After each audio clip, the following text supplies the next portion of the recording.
this, a lot of rot in the system is so crystal clear. But from a technical analysis perspective, which means looking at the charts and looking at patterns, gold has a massive move off a long-term bottom. I think it's like a triple bottom that you can identify. And now the jump, moving up. Usually there's resistance at a critical moving average series.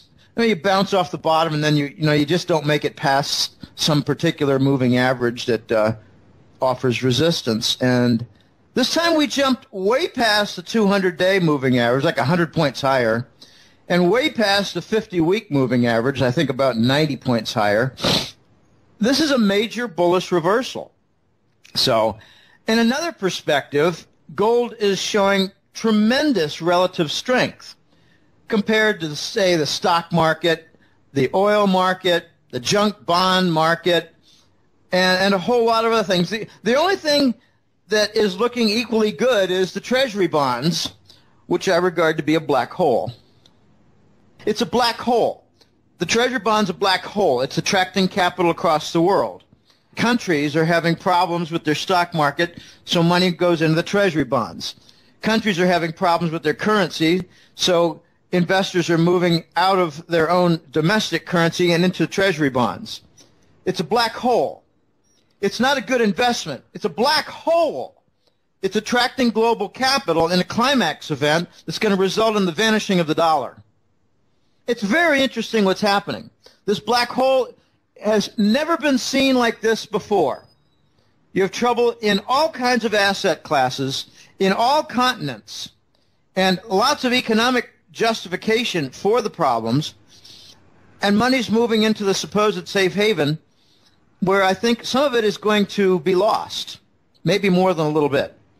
So we could talk for an hour about the Treasury bond black hole, but I'd rather not discuss that today because we got some really good things lined up.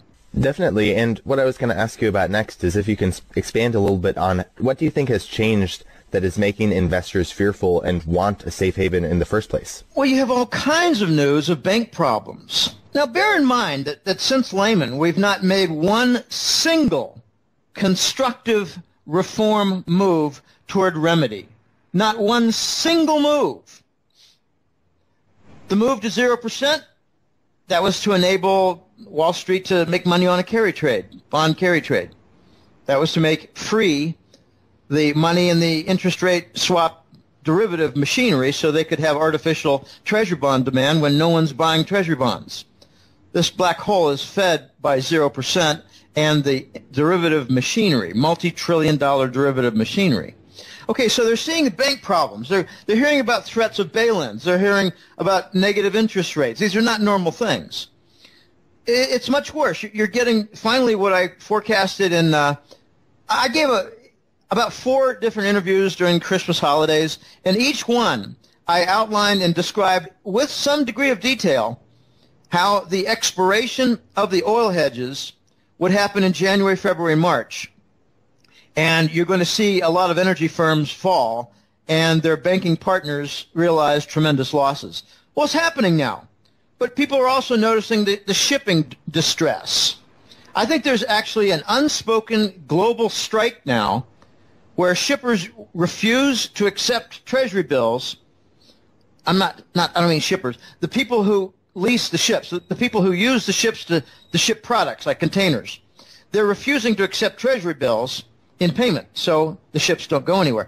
The people are also seeing tremendous amounts of job cuts amidst this bullshit, sluggish recovery. I mean, it's like there's a law. You must describe the sluggish recovery. No, fear is growing. Okay, you have leaking information about new currency systems. You have the RMB usage, Chinese currency, much more for trade payments. You're seeing bypasses of the U.S. dollar, like Russia and China are not using the dollar anymore for any of their oil trade. You have Iran coming on saying they want only euros, which is exactly what Saddam Hussein did that earned him an invasion. I think people who are a little bit smarter are noticing that QE, the monetary policy, is not working. It wasn't designed to work. It was put on in 2012 to cover the treasury bonds absent demand to cover the U.S. government debt that no one wanted to buy.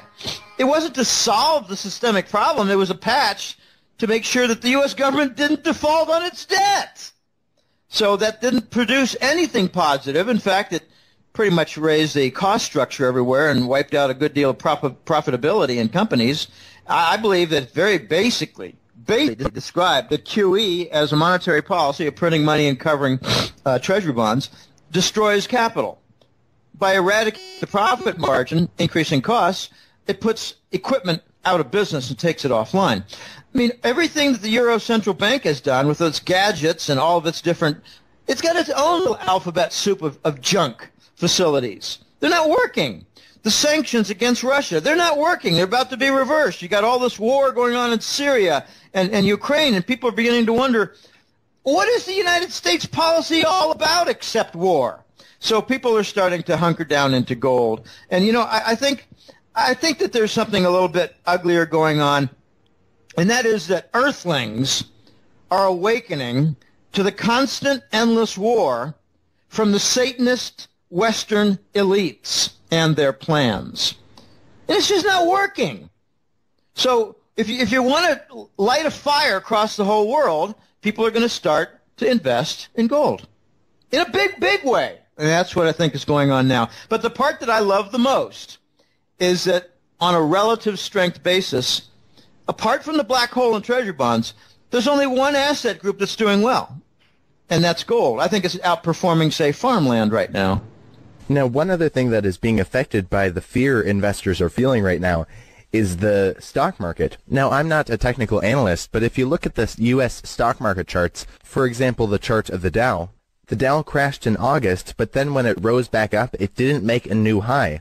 And then it crashed again, and this month it made a lower low. So it seems like the trend is lower highs and lower lows, which therefore is a downtrend. What do you see? The same thing.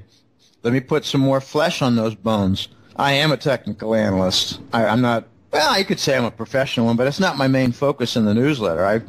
I'm no novice to technical analysis. And here's what I see.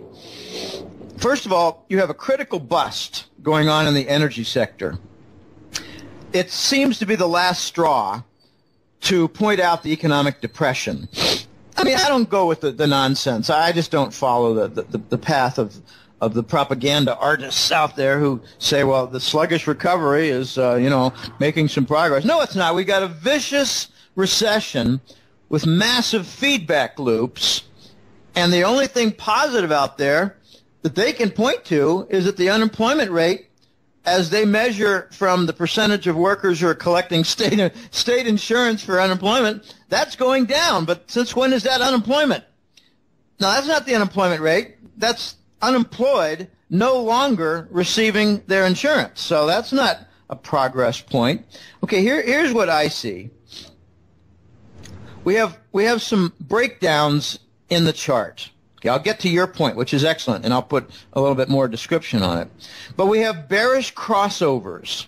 Okay, when a 200-day moving average gets crossed by the 50-day moving average, which is more volatile up and down, if it's averaging only 50 days, it's less stable than averaging 200 days. So the 50-day moving average crossed over and went down.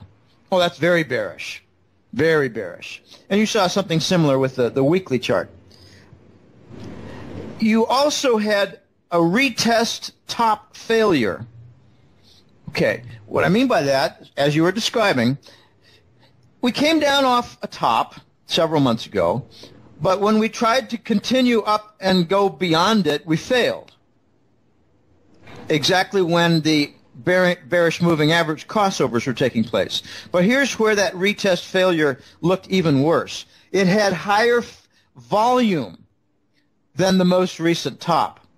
That's very significant.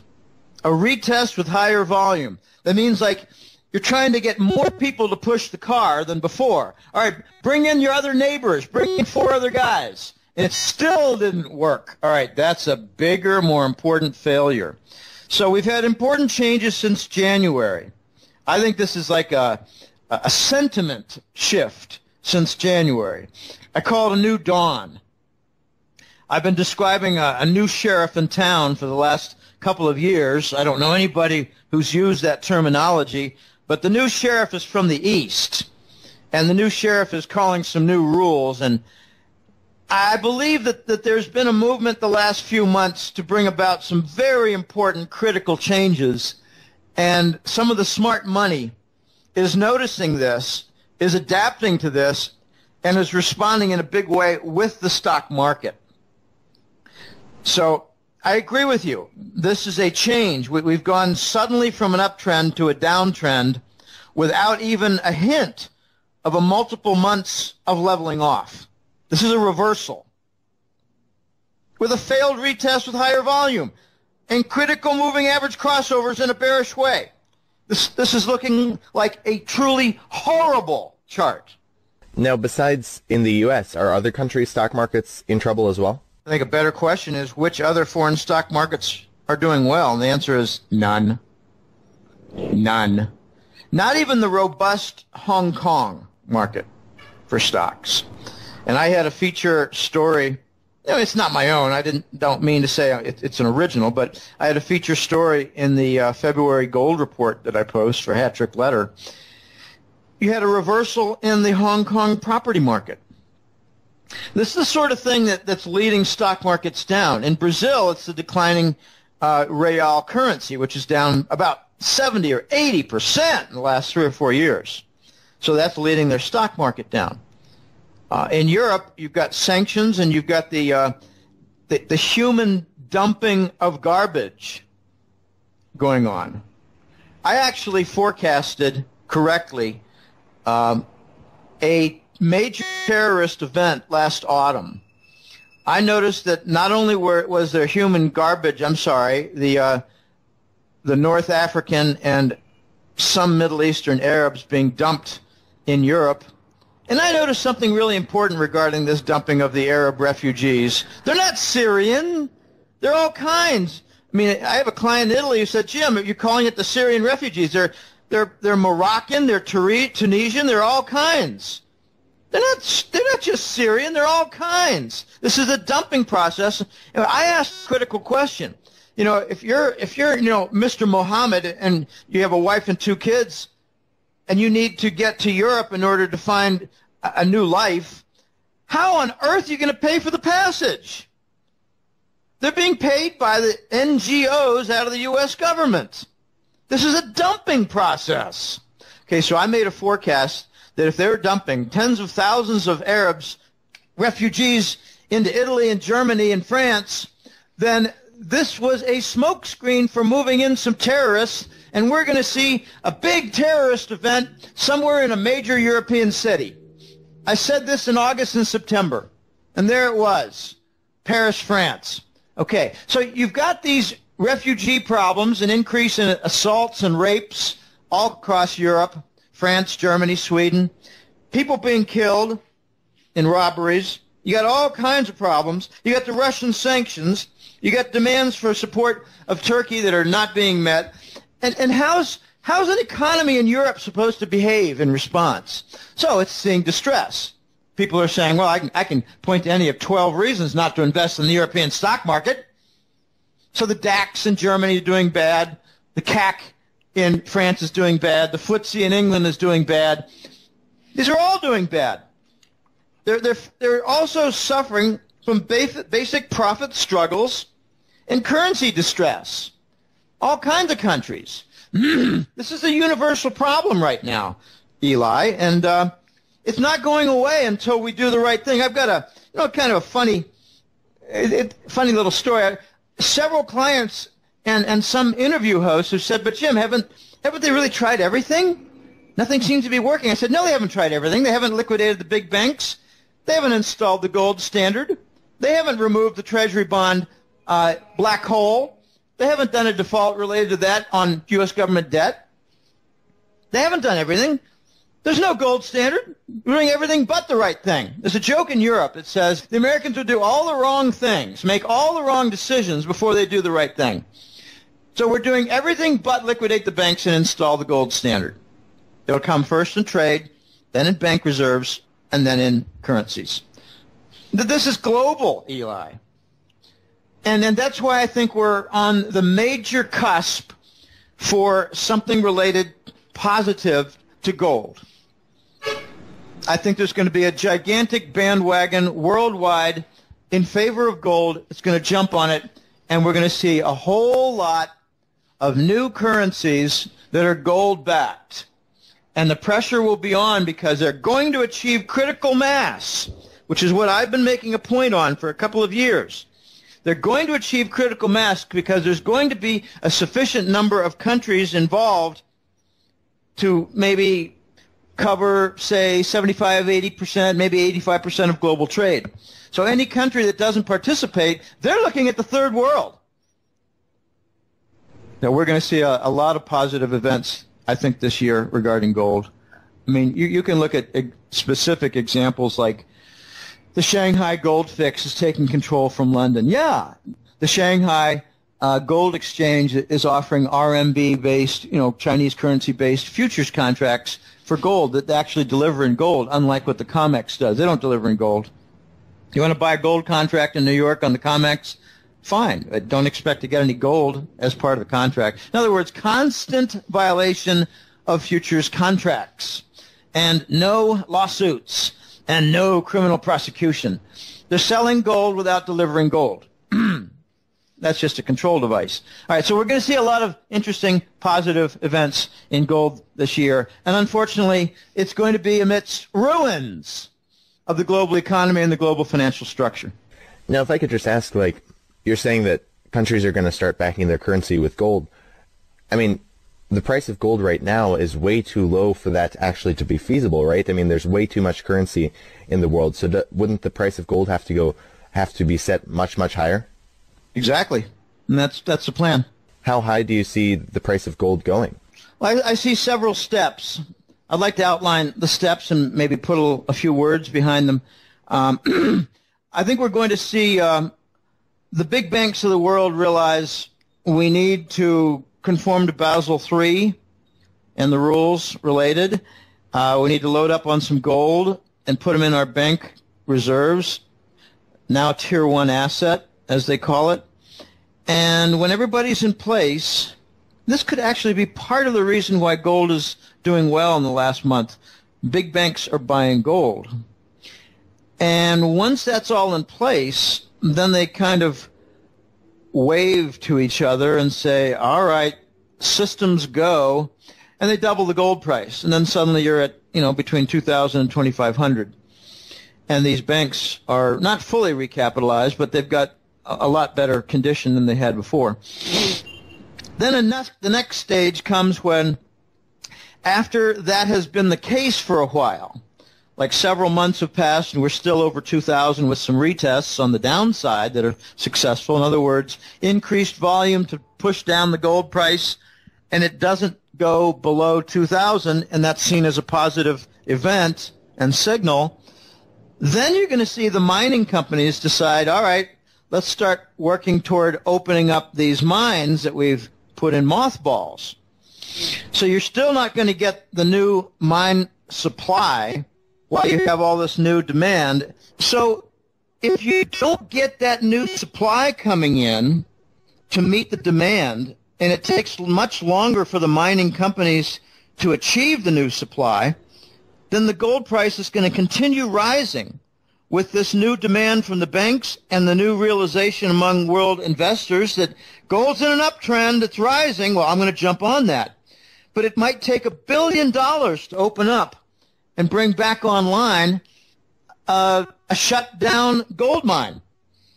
For environmental reasons, a costly process has been manifested and realized in the last year of sealing up the shut-down mines. You can't just walk away with holes in the ground. You got to seal it because they leak. All right, so that'll take us way past 2,500, probably closer to 4,000 or 5,000. And then comes the serious demand for all the different global gold-based currencies. And the big banks are going to say, well, we need to get rid of all of these sovereign bonds. It makes no sense to have debt as a banking core asset. That's a very important point that highlights how sick our global financial system is. The basis and core foundation is debt. It's designed for a systemic collapse when you get too much debt. So that's what we're seeing now after 45 years since the Bretton Woods Accord has gone away. So you have lots of steps here, and I think we're going to get eventually past 10,000 on the gold price and get somewhere like 300 or 400 on the silver price. So given all these multiple steps that I just described, I think we're going to be on a rather impressive march that's not going to take, say, 5 or 6 years. I think it's going to take like 2 or 3 years. It's going to be breathtaking. The Chinese are fed up. They want to change the system, and I think they're going to be just like the Lord overturning the temples and their tables.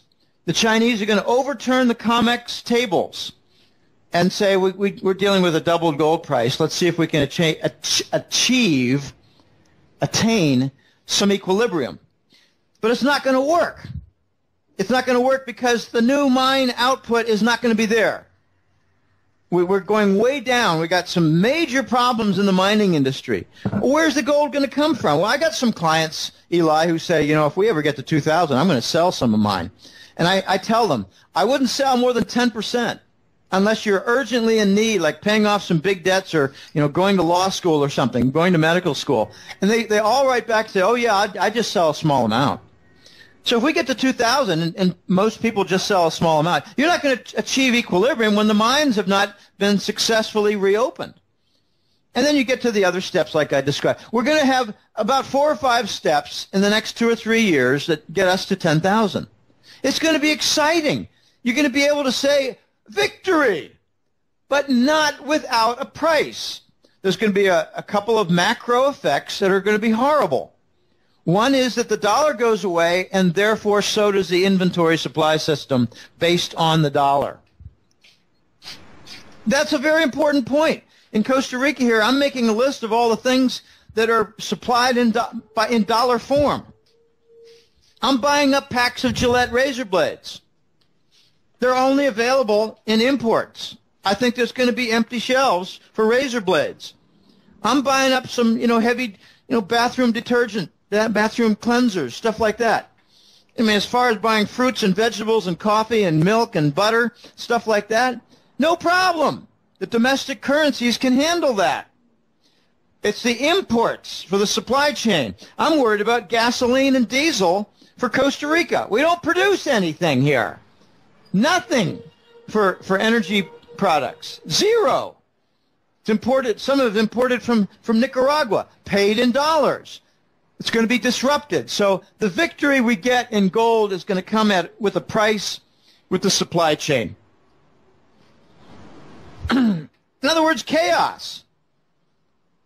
I mean, what happens when trucks just can't get diesel? What happens?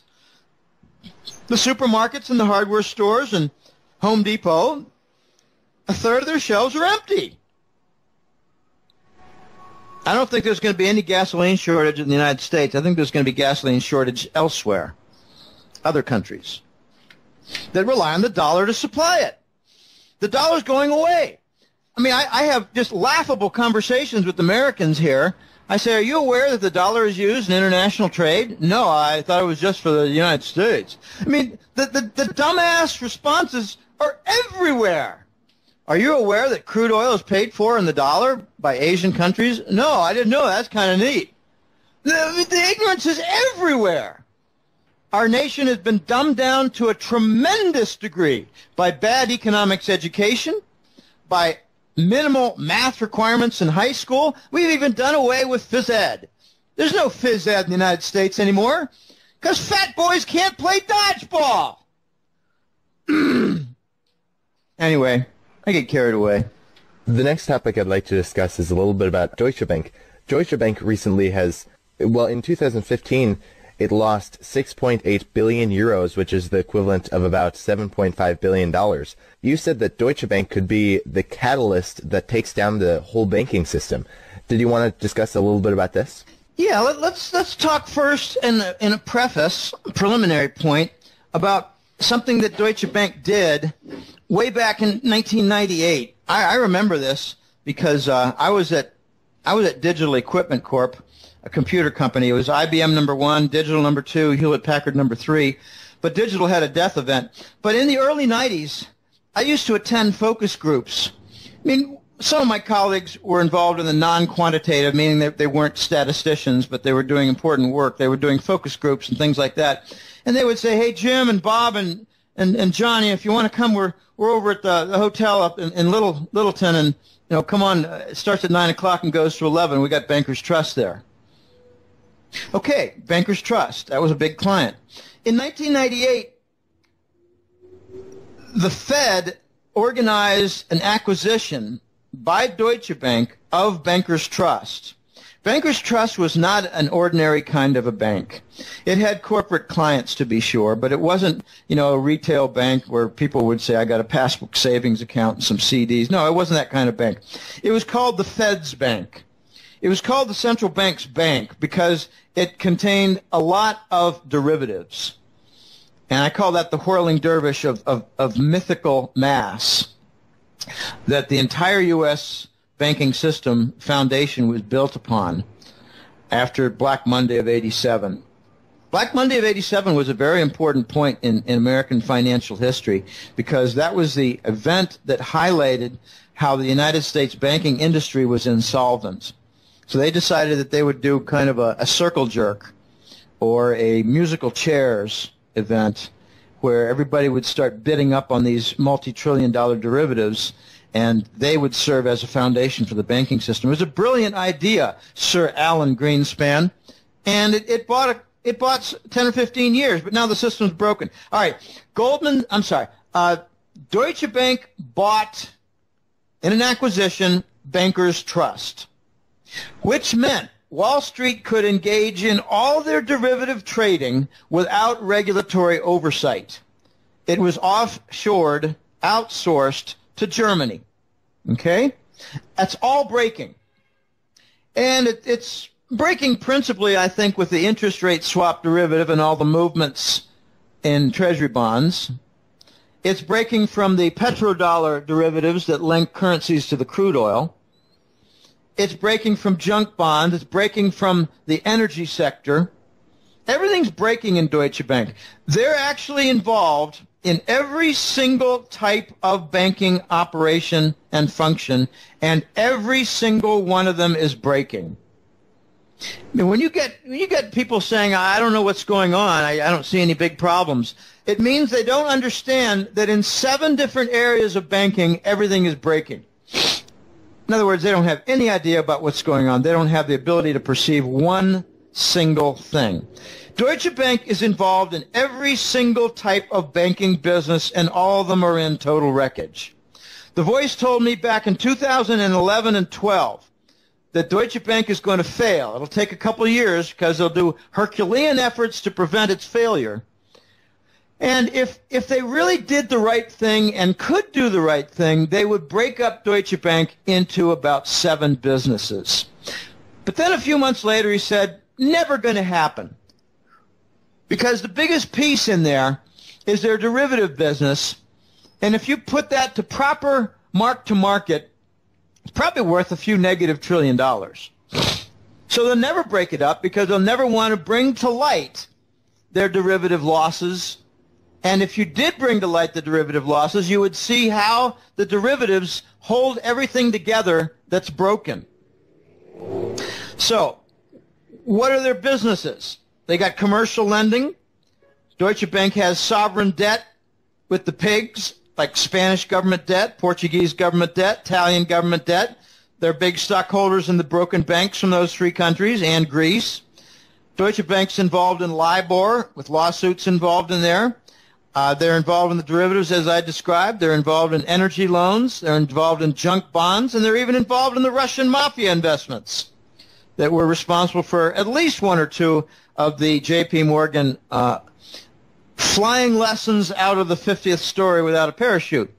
So I like to describe this, Eli, as What Lehman was to the mortgage finance sector, Deutsche Bank is to the entire banking sector. So if you had the Lehman death, however that happened, the Lehman death, if that was a crisis to the mortgage and housing sector that contaminated nearby banking sectors, the Deutsche Bank failure is going to be a contaminant event for the entire banking sector. I think Deutsche Bank has the capability of bringing down the entire banking sector for the West and lighting the fuse that brings down the following banks that are all teetering. Royal Bank of Scotland, RBS out of England, Societe Generale, a bank in France, Barclays, big bank in London, but also Santander in Spain and Banca Intesa in Italy.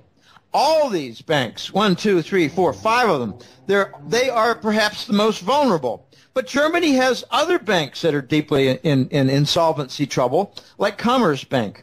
So what you have to look for with Deutsche Bank, and you've got some signals. In December, for the first time, I posted their credit default swap price chart. It's in Boursorama, and I featured it in January and compared with their December level. It was like they were around 90 in December, which means 0.90% for payment. It's like a percentage cost to insure your bond. The Deutsche Bank Deutsche Bank corporate bond had in December a cost of 0.9%. Then it went to 120 basis points in January and zipped up to 270 basis points, 2.7% by mid-February. I don't know where it is exactly right now, but at the same time you had just a nosedive in their stock. I think it was down something like 70% in the last several months. So you combine their bond default insurance collapse with the stock collapse, and you've got the identical signals that were there for Lehman that enabled me to say 4 months in advance that Lehman was going to fail. These are not impossible things. I mean, I love when CNBC says, well, nobody saw this coming. Well, yeah, a lot of people saw it coming, not your guests, because you don't have them on. You don't want to have people on CNBC in July of 2008 saying the credit default swap for Lehman Brothers is rising like crazy and looks like they're going to die. No, you cause a stock panic if you do that. So CNBC, they don't do capable reporting like that. No, that's you leave that for the hat trick letter to do. All right. Well, the last topic I'd like to discuss today is about negative interest rates. And negative interest rates are being tried by central banks in Japan and European countries. And as for the bond market, Bloomberg actually reported that $7 trillion worth of government bonds around the world have a negative return. And this is actually, I think they said at the time they reported it, it was like 29% of total first world countries' bonds, which is just enormous if you think about it. And so what does this mean as for the current state of the world financial system? I mean, have we ever seen, ever in history, have we ever seen negative interest rates? No. Have we ever seen the global financial system collapse? No. No, that's what's happening. Okay, let's suppose you had Alan Greenspan doing a press conference, everybody genuflecting and kissing his ring in, say, 1989. Okay? Mr. Greenspan, could you foresee in the future a day when the United States would have 0% for the official Fed funds or 0.25%? Oh, no, I'm sorry. That would never happen in the United States, Sir Alan Greenspan would say. Another guy would take over a mic and say, Mr. Greenspan, could you foresee into the future where the Federal Reserve would authorize the printing of money to buy U.S. government debt securities? Oh, no, that's what they're doing in Japan. That would never happen in the United States. Another guy grabs a mic and says, Mr. Greenspan, could you foresee in the future a day when the U.S. big banks would charge money for people to put cash in accounts? Oh, no, that's ridiculous. Could we move on to more sensible questions? Eli, these are symptoms of a broken system. Here's why they're offering negative rates. there's a big problem in commercial lending. They're not able to make money at big banks by lending to commercial entities. Big companies are not expanding. We're stuck in a vicious recession with feedback loops. There's no such thing as a sluggish recovery. Ever since Lehman, we're stuck in a vicious recession with feedback loops. So big companies are not expanding. They're laying people off. They're cutting jobs. So when a big bank calls up their buddies, they have a long-standing relationship, they call up 5 different companies and say, do you need to borrow some money? Let's have a meeting and a lunch. We can have some martinis, and we'll line up some big loans. And the companies say, no, we don't need to borrow anymore. We're laying people off, cutting jobs, restructuring, and shutting down certain business segments. So where do the big banks make money lending on their commercial sector and portfolio? Nowhere. So how do they make money at the bank except to charge money for people who come in with their cash? Oh, gosh. If you're a small business owner and you're cutting back and you say, well, I'm going to liquidate this entire store, its inventory, and some trucks, sell off some computer systems, network stuff, and maybe a little dish on the roof. And with all this, we're going to get about $80,000, and we want to put it in the bank because we have no use for it as capital.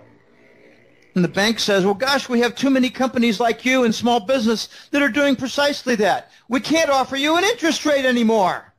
So we're going to charge you some money for putting it away. Oh, my gosh. In my opinion, this is so backwards. I wrote a series of 3 articles, or maybe 4 articles, in 2003 before the newsletter. I called it Ask Backward Economics 1, Ask Backwards Economics 2. I pointed out things like a very low interest rate slows down the economy. Well, what does a negative interest rate do? Does it maybe bring about an even more rapid capital destruction? So I have a nasty description of negative interest rates. It's the last gasp of the banking system. It's the banking system attempting to breathe through its asshole. It's calling its rectum its new lungs for the capitalist system, and it's calling its excrement industrial output. In other words, the banks are shitting all over the economy. How do you think that's going to work out? Do you think that's really going to fix the banking system? No, it's a last gasp. And there's another angle to this. If you're engaged as a big Wall Street bank in a carry trade where you're borrowing short-term money and you're investing it in long-term bonds, that's one reason the 10-year bond is having a rally. These banks are borrowing cheap money and investing it in the 10-year bond. They're making money. So could it be that as the interest rate falls, as the bond yield falls on the 10-year Treasury by, say, 0.25%, could it be that the banks say, well, we're going to continue to make that profit by charging 0.25% on the bank accounts? So is the negative rate going to be exactly what the 10-year bond yield has dropped? Don't know. But it does sound interesting. Now, this is the last gasp. Eli, a year from now, you're not going to be looking at some of these banks in their same condition. You're going to be looking at them in a liquidated position. You're going to be looking at them in a collapsed position. The saddest thing about the Western banking system right now is that they're all lashed together, these big banks, following Lehman. They decided, well, let's protect each other by tying each other together with big contracts and share the responsibility. It used to be that Morgan Stanley had most of the oil derivatives, and now they all have the oil derivatives. So they're all going to go down at the same time. And that's why I think we're going to see a major gold volcano event in the next several months, because the banking system is imploding. They're all going to go down together. If Deutsche Bank goes down, you're going to see all the other banks go down with it, like RBS, Societe Generale, Barclays, Santander, Bank Intesa. If one Italian big bank goes down, you're going to see 5 others go down. If one big French bank goes down, you're going to see 5 others go down. It's a domino contagion effect. They don't want the contagion, so they lash together themselves, hoping that no one big bank would go down, like Deutsche Bank. We're way past the situation where they can kill off one bank like they did Lehman Brothers and feed off its bones. We're way past that. The next big bank that goes down will be a systemic failure event. This is the end. This is the end game, Eli. Well, Jim, Willie, thank you so much for joining us today. I guess before we let you go, did you want to share with the viewers where they can find you and any last thoughts you had? Sure. The website is www.goldenjackass.com. No hyphens or anything weird in there. Just goldenjackass.com. Amazingly, Eli, this May will be 12 years. So it's been a long path. I did not expect when I started this for the dollar to be around at the year 2010. They've extended things with 0%, extended things with QE and the bond monetization, which is something like a country Zimbabwe would do. We're doing the Zimbabwe monetary policy for the global financial system, and it's causing a global vomiting event. So I cover a lot of things in 2 reports for the Hat-Trick Letter. It's the Global Money War Report. I changed that name after the Lehman event because, I didn't need to forecast how the banking system was going to go bust and turn insolvent when it just happened. So I changed the theme of the first report to the Global Money Report, Money War Report, and I focus on that with, major events to defend the dollar. Like wars in Ukraine to defend the dollar, obstructions in Syria to prevent Iranian gas from reaching the European market, because the Gulf Emirates don't want their business in LNG upended. So there are a lot of major events like Russia and China going off the dollar standard for trade, especially oil. A lot of events like the Chinese spending really $1 trillion or more of their treasury bonds to buy up assets around the world. So those are money war topics. The second report is the golden currency report, where I get down to the nuts and bolts, like Indian demand for gold and silver, North American demand for gold and silver. And there's an interesting point regarding North American silver demand. If you add together U.S. coin demand for silver to the Canadian coin demand for silver, it is less, it is overwhelmed. The silver demand does not get filled by North American silver mining output. The demand for silver coins in the U.S. and Canada exceeds the mining output in North America. I should say Canada and U.S. because Mexico is different. Mexico has some demand, but I don't have data on their output versus coin demand. That's a remarkable event, and that's in the golden currency report. I didn't get a lot of sleep last night, messing up on a couple of words here and there. And there's another big phenomenon that I cover in the gold and currency report, and that's the massive changes going on in the silver market, where 10-year-old coins now are not given the same price as a 1- or 2-year-old coin. They're called bullion coins, but the 10-year-old coins are being given a price more consistent with a 100-year-old collector item. And you're also seeing the live market for silver go completely dry. That's it's kind of a side market where, got an emergency. I need $10 million worth of silver to complete a certain large scale project, and I'm willing to pay $15 premium on the silver price. In other words, I'm willing to pay $25 to $30 per ounce if I can just get my hands on $10 million worth. It's called the live market. It has zero supply now. And the last thing is the silver